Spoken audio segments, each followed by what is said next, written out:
മുഖമൊക്കെ മൊത്തത്തില് പുഴു അരിച്ചിരിക്കുകയാണ്. ഇവിടെ ഇരിക്കുമ്പോൾ തന്നെ നമുക്ക് അങ്ങനെ പറഞ്ഞുകൂടാ, എങ്കിലും നമ്മൾ പറയാണ്. ഞാനിപ്പോ നിൽക്കുന്നത് കൊല്ലം ജില്ലയിലെ അഞ്ചൽ ഇടമുളയ്ക്കൽ ഗ്രാമപഞ്ചായത്തിൽ 12ാം വാർഡിലാണ്. ഇവിടെ ഒരു വീടിനുള്ളിൽ ഒരമ്മ പുഴു വരിച്ച നിലയിൽ കിടക്കുന്നു എന്ന് ഇവിടുത്തെ നാട്ടുകാരും ഇവിടുത്തെ ആശാ വർക്കറും ഒക്കെ വിളിച്ചു പറഞ്ഞിട്ടാണ് നമ്മളിവിടെ വന്നിരിക്കുന്നത്. ഈ ഒരു വീടിന്റെ അവസ്ഥ നിങ്ങൾ കണ്ടില്ലേ? കാട് പിടിച്ചൊരു വീടാണെന്നാണ്ട് ഇതിന്റെ ജനലൊക്കെ മൊത്തം പൊട്ടിപ്പൊളിഞ്ഞ്, വീടിന് കഥവൊന്നും ഇല്ല, എല്ലാം പൊട്ടിപ്പൊളിഞ്ഞ് ഒരു വല്ലാത്തൊരു അവസ്ഥയാണിത്. താണ്ടില്ലേ, നമ്മുടെ 2026 ചോർന്നൊലിച്ചൊരു വീട്. ഇതാണ്ടില്ലേ, ഇവിടെ നിൽക്കുമ്പോൾ തന്നെ ഈ വീടിനകം മൊത്തവും ചോർന്നൊലിച്ച് ഒരു വല്ലാത്തൊരു അവസ്ഥയാണ്. തലച്ചോറ് മൊത്തവും മുഖം എല്ലാം ഇവിടെ എല്ലാം പുഴുക്കൾ വന്ന് നീര് കയറി ഇരിക്കുകയാണ്. നമുക്കതൊന്നും ഈ വീഡിയോയിൽ കാണിക്കാൻ പറ്റത്തില്ല.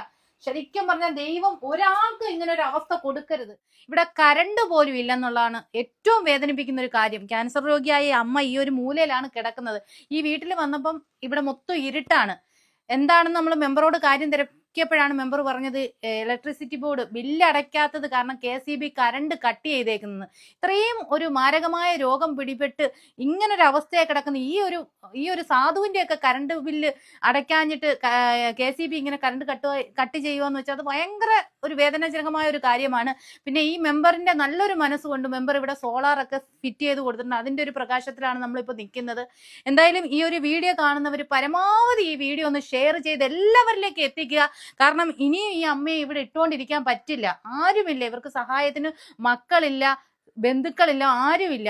ഇവിടുത്തെ അയൽവക്കക്കാരൊക്കെ ഒന്ന് സഹായിച്ചിട്ടാണ് ഒരു നേരത്തെ ഭക്ഷണമൊക്കെ എത്തിച്ചു കൊടുക്കുന്നത്. വളരെ പരിതാപകരമാണ്. ഇപ്പൊ നോക്കാനും കാണാനും ആരുമില്ല. ഒരു മകനുണ്ടായിരുന്നു, ആ മകൻ ആൾറെഡി മരണപ്പെട്ടു പോയി. ഇപ്പൊ ആകപ്പാടെ ശാന്ത അമ്മൂമ്മയാണ് വല്ലപ്പോഴും വന്ന് എന്തെങ്കിലും കാര്യങ്ങൾ ചെയ്തു കൊടുക്കുന്നത്.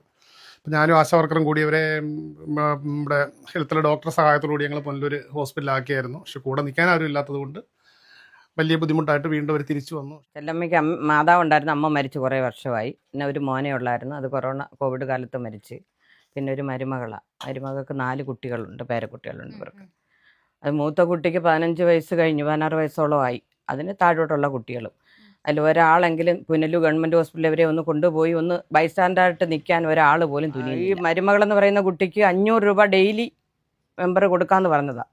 ഒരു വാർഡ് മെമ്പർക്കും ഒരു ആശാ വർക്കർക്കും തോന്നിയ മനസ്സ് പോലും ആ മരുമകൾക്ക് തോന്നിയില്ല. 500 രൂപ വെച്ച് വാർഡ് മെമ്പർ കൂലി കൊടുക്കാന്ന് പറഞ്ഞു. എന്നിട്ടും സ്വന്തം അമ്മായിമ്മയൊന്നും വന്ന് നോക്കിയില്ല. അവസാനം ഞാൻ വിളിച്ചു പറഞ്ഞ് എന്നെ ഇനി വിളിക്കരുത്, എന്നെ ഒരിക്കലും വിളിക്കരുത്, ഞാൻ ഇനി അങ്ങോട്ട് വരത്തില്ല, എനിക്ക് അവരെ നോക്കാനും പറ്റത്തില്ല, എനിക്ക് എൻ്റെ കുട്ടികളുടെ കാര്യം നോക്കി ഞാൻ ജീവിക്കുമെന്ന് എനിക്ക് പറഞ്ഞു. അന്ന് ഫോൺ കട്ട് ചെയ്താൽ പിന്നെ അങ്ങോട്ട് വിളിച്ചിട്ടുമില്ല.